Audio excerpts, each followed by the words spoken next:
the modern psychology, compare ancient Indian psychology, modern psychology looks like kindergarten level. The ancient Indian sort of psychology, highly developed. So now, in order to develop peaceful mind, this knowledge which exists in Sanskrit tradition, very, very useful. Then the logical approach. As a sort of student of Sanskrit tradition, in our mind, whenever we come across something, we never say, yes, yes. We always, why? That's very important. So they raise, why? Then investigate, reason. Yes, sir. Then, you see, our intelligence no longer sort of room. Why? Then plenty of room. Investigate.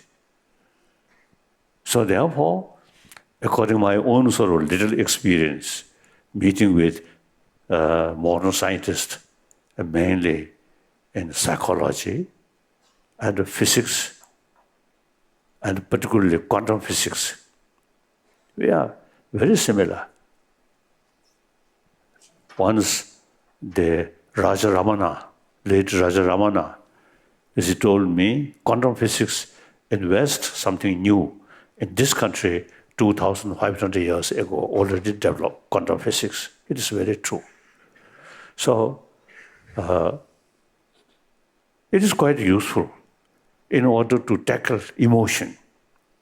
Our emotion, destructive emotion, very much based on appearances and some kind of grasping, or just something absolute true. Then attachment and anger, this come.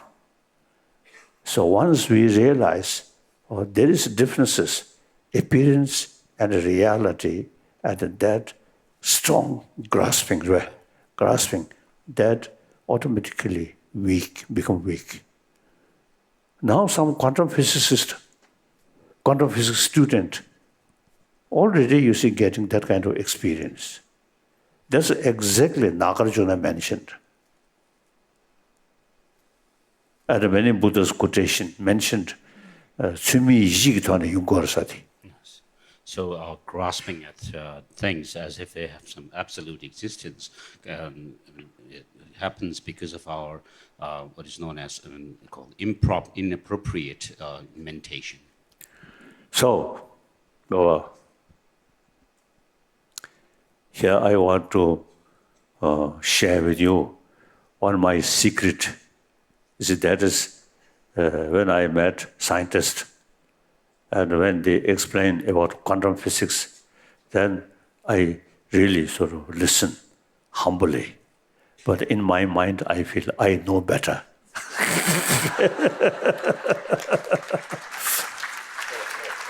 Actually, you see, we, in Tibetan tradition, according the instruction of Shanta Rakshita from Nalanda, we extensively, you see, study this sort of knowledge. So, the Vibhashik, not much talk. And Sotantik, also not much, but little. Then Chitta Mantra and Madhyamika extensively, you see, explain about differences, appearance, and reality. So we study several years and also meditate. Therefore, actually we know better like that. So therefore, these is a concept very useful. Then,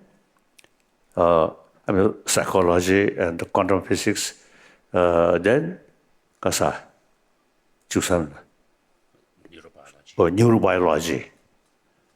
and particularly in tantric sort of study, explanation about our inner energy, how to control these things.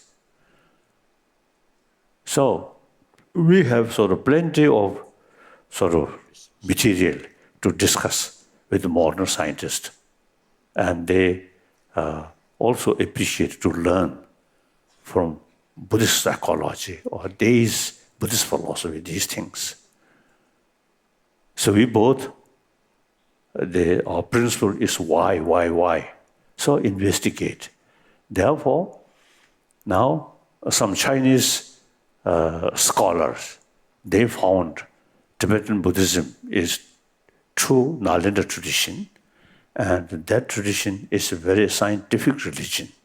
Some Chinese scholar, they express that. So it is true. So the Sanskrit tradition, I think really is immense help to bring ability about our mind to investigate. So therefore, now these are Indian tradition.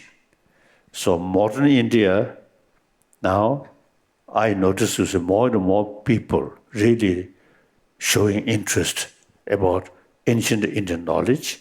So now this university also now really have some program and have close contact with some Tibetan scholar.